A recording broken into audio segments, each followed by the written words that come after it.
Order! Order! You are an incorrigible delinquent at times. Behave yourself, man!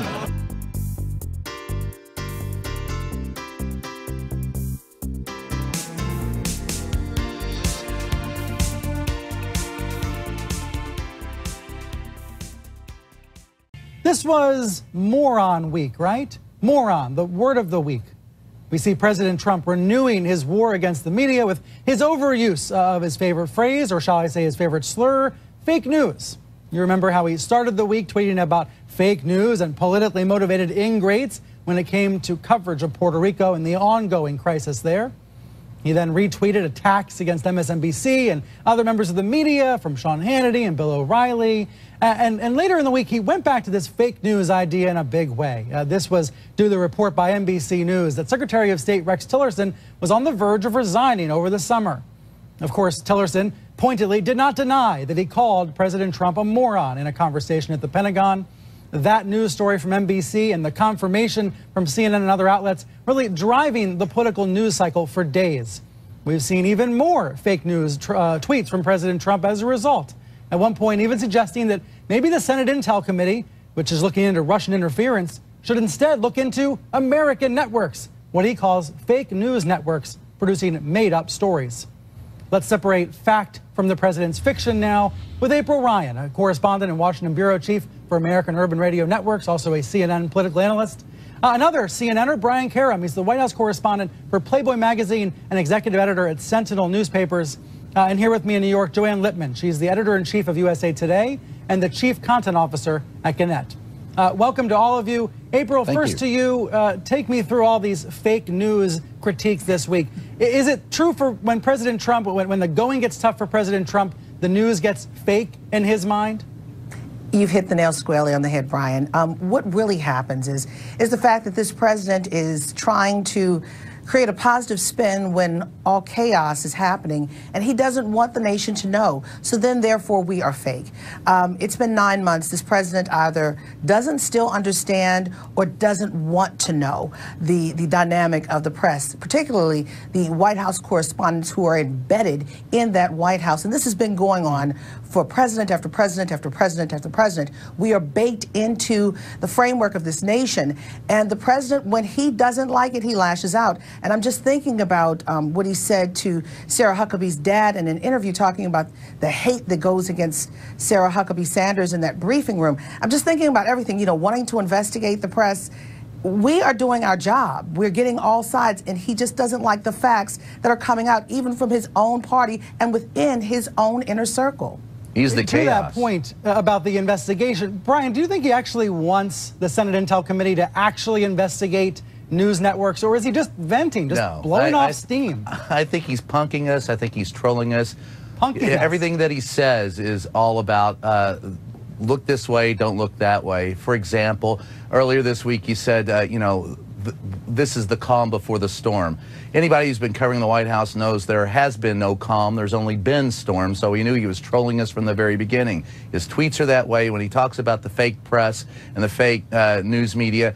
What April said about chaos, he is the chaos. He likes to promote chaos. There's nothing other than that, than the promotion of chaos. And nobody hates on Huckabee Sanders. Nobody hates the woman. What we want, as I asked her earlier this week, she made a very valid point. We are responsible to give you vetted facts and the truth when possible. But is not the White House responsible for the very same? And who's fallen down more, us or them? I would submit to you that they've been nothing but blue smoke and mirrors since they walked into the Oval Office. They continue to be such, and anything they can do to keep you from looking and focusing on their foibles is what they'll do. So they hate everybody that's not them, and Who's they? You say the White House aides? The White House. I think the White House, the entire administration, is focused with Donald Trump at the apex of that, focused on dissuading you from looking. You know, it's much like don't look at the man behind the curtain. Who are you going to believe, your lying eyes or me? And they want you to believe them. I want to come back to the briefing dynamic in a moment, but first, Joanne, as a news executive, someone who runs a media company, do you take these kind of comments serious from the president when he says maybe the Intel Committee should investigate fake news networks? Or he said yesterday, maybe there should be equal time for me on television. Is that a threat to the free press, or is it just, you know, is it something you just roll your eyes at? So the first thing to know about Donald Trump, I covered him as a reporter, and he was a real estate developer. He was not the wealthiest, nor did he have the most buildings, but what he did have was a singular ability to market himself, and we saw it when he went on The Apprentice and created You're Fired, and we've seen it now. We saw it with Crooked Hillary. And so fake news has become one of the memes, and so it's really more about him and his ability to create these memes. In terms of the threat to the press, look, the press, it is essential that we keep our eye on the ball, right? I oversee USA Today, as well as the USA Today Network, which is 109 local publications like the Arizona Republic and the Cincinnati Enquirer and the Des Moines Register. And it's essential to us that we keep our eye on what is the news, right? What is the essential truth here? So, we've got people now in Puerto Rico covering the storm. When we get into these issues of the press, of this, palace intrigue and about them, was he called a moron or wasn't he called a moron? I mean, frankly, the issue there is there discord in our administration, and what does that mean for the people of America? What does that mean for our allies, and what does it mean for our enemies? And we really need to keep our eyes focused on that. The president repeatedly denied the thrust of that NBC story. We can put the headline back on screen because this story really drove the news cycle for a couple of days. He repeatedly denied it, suggested it was made up. So how are viewers supposed to evaluate the information they read or see on a story like from NBC or from CNN, which was matching a lot of this reporting? If it's all based on confidential sources, what should we believe? So we have extremely strict rules about the use of confidential sources and try our utmost not to use confidential sources. There are times when that is the only way to get important, relevant information. So when you use a confidential source, there are a few, the bar is very high. First of all, your confidential source needs to have direct knowledge of the incident. This cannot be hearsay or rumors or third hand.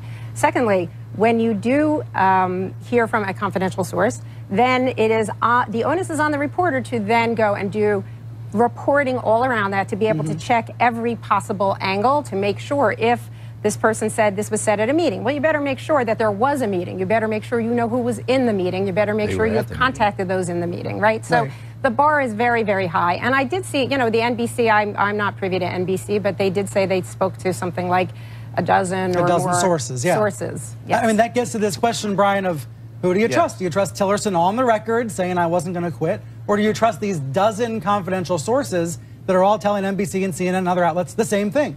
Well, a couple of things in regard to what Joan was saying is too. Look, first of all, I don't like to use confidential sources. Now, I've gone to jail for using a confidential source, but no one in the press uses them as if you're chewing bubble gum or candy. This is a very serious thing. So I trust the people that they interviewed, and I trust the bar, which is set very high. But I also think that in regards to what Donald Trump said this week regarding the press, you have to stay focused on what the administration is doing, but at the same time, you must keep your eye on what he's doing with the press, because if it ever ventures over into real action against the First Amendment, then we have to react to that. And that's a very tough row to hoe for us. We're walking a very middle path, trying to do our job, while at the same time making sure that we can do our job. So at the end of the day, yes, I trust the sources because I know what you have to go through in order to get that information. And Donald Trump's denial doesn't mean much to me. I haven't been able to see anything that he's tweeted or said in public that I've been able to verify as 100% accurate since he's been in office. Brian, April, you're both regulars at the briefing. I went to one of the briefings this week, and I was struck by how it was even more tense in the room than it looks on television. On TV, it can be awkward sometimes. There's some aggressive questioning, as there should be. But in the room, it's even more aggressive. It's even more tense. April, has it always been that way, or is that new in the Trump era? It depends on the moment in time. And this is a moment where there is tension. And yes, you were there.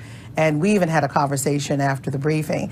And I remember that day. The question is, and why there's tension, is it fact that they're giving us or they're just spinning us? We want to know the truth. And sometimes we don't feel that the truth is coming out. And there is a bit of tension. In the past, Brian, you know, it all depends upon the moments. You know, I've been there from the second term of the Bill Clinton era. And, you know, I remember times of Katrina. I remember times of Monica Lewinsky. I remember times of war. It was tense. I remember tense times. But for the last 9 months, from the day that Sean Spicer walked out into that briefing room talking about the crowd size, we knew that information was skewed one way or not delivered accurately or truthfully. So there is a concern, and when we leave that room, most times it's like we shake our heads because, and I hate to say shake our heads, but we shake our heads sometimes because we know it's not necessarily the way it's happening, because we're hearing from inside the inner circle. We're hearing from Republicans who supported this president who are saying this is not the fact. And we see it. Yeah, you see it, you hear it, you smell it. I remember hearing a couple of chuckles in the briefing room when Sanders said, the president is a tremendous advocate for the First Amendment. Yes. A couple reporters couldn't help but laugh. As he calls us enemies of the American public, the opposition party. I mean, you know, he's labeled some of us, even here on CNN, as enemies of the administration thwarting his agenda, which we're not. We're just reporting, telling the truth, giving the facts. If you all could all stick around, I want to bring you all back right after a quick break here, because there's a new interview the president gave with one of his friends, Mike Huckabee. He defended this scene in Puerto Rico, tossing out those paper towel rolls. We're going to ask, why hasn't the president sat down for an actual TV news interview in 5 months? 18 days since Hurricane Maria, and only 11.7% of the island of Puerto Rico has power. Just 29% of cell phone towers are back online. The crisis continues there. But President Trump is patting himself on the back a bit. This week he was interviewed by two of his friends. First, Fox's Geraldo Rivera, then former Governor Mike Huckabee, father of White House Press Secretary Sarah Sanders. You see this formal sit-down White House setup? Looks really great, right? We're used to seeing these interviews. Every president does them. But Trump hasn't done this with a TV journalist since May. That's when he sat down with Lester Holt of NBC. It's been 5 months, no formal TV news interviews. Now, if Huckabee were a journalist, he would have pushed back on some of Trump's claims in this next clip. Instead, I want you to watch how Huckabee reacts to Trump tossing paper towel rolls into the crowd. So we did a great job, and we weren't treated fairly by the media because we really did a good job. I mean, one example, they had these beautiful soft towels, very good towels. And I came in, and there was a crowd of a lot of people, and they were screaming, and they were loving everything. And I was having fun. They were having fun. They said, throw them to me, Mr. President. And so I'm doing some of the... So the next day they said, oh, it was so disrespectful to the people. It was just a made-up thing. And also when I walked in, the cheering was incredible. You were a rock star. I saw the video of it. It was crazy. The cheering was deafening. Rock star.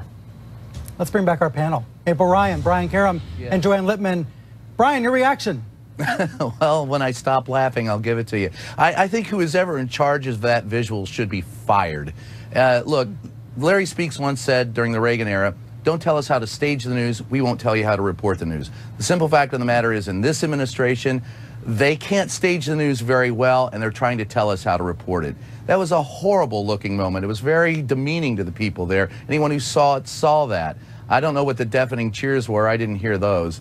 But the simple fact of the matter is this administration does not manage its visuals very well, and they need to get better at it. And this is a very good example of not managing your visuals very well.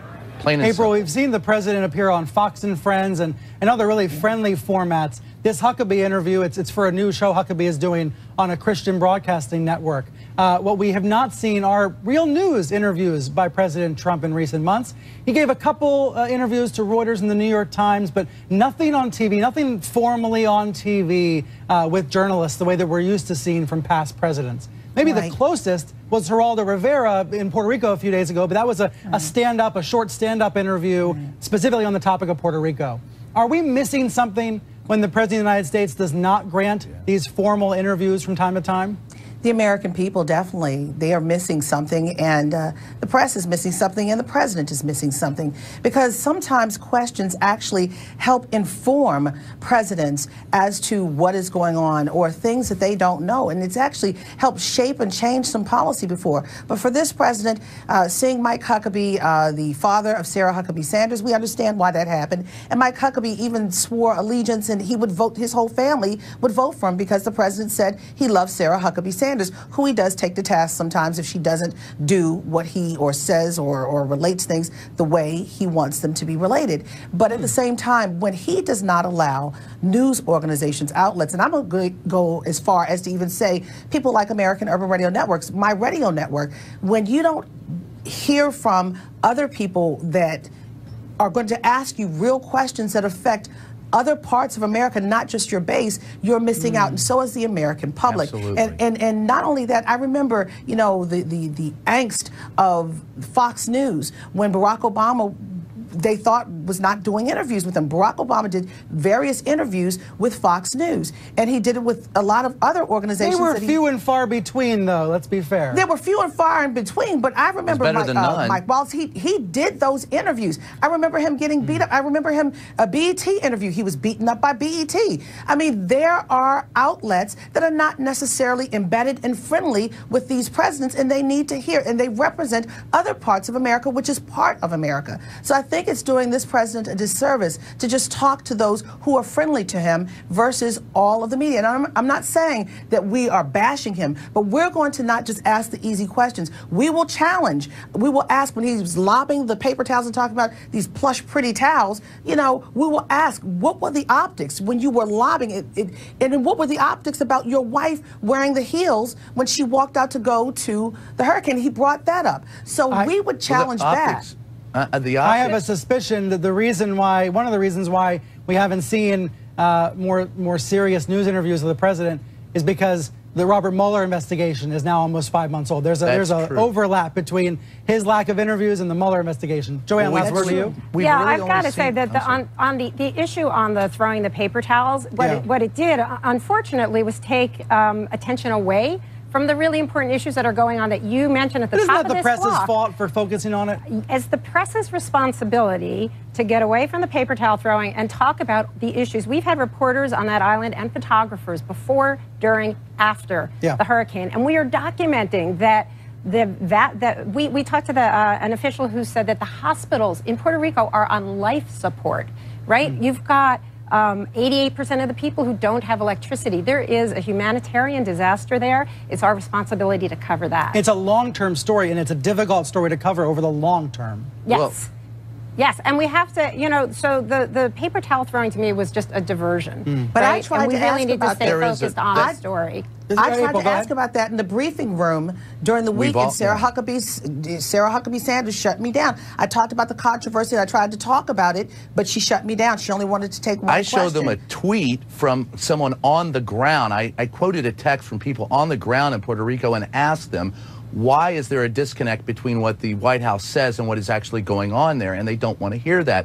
I was there when April tried to ask that question. They'll shut down anything that they don't want to listen to. And to the other point, specifically, yeah, we have to stay focused, but everything that they're doing is to keep us from being focused. And that's a very difficult rap to handle. You have to be able to stand in that press room every day and be willing to go after them tooth and nail, because they are going to dissuade you from reporting facts. They're going to dissuade you from talking about the Mueller investigation, what they haven't even answered. And you talk about the one interview that he had with Lester Holt. Hey, how many press conferences has this president had?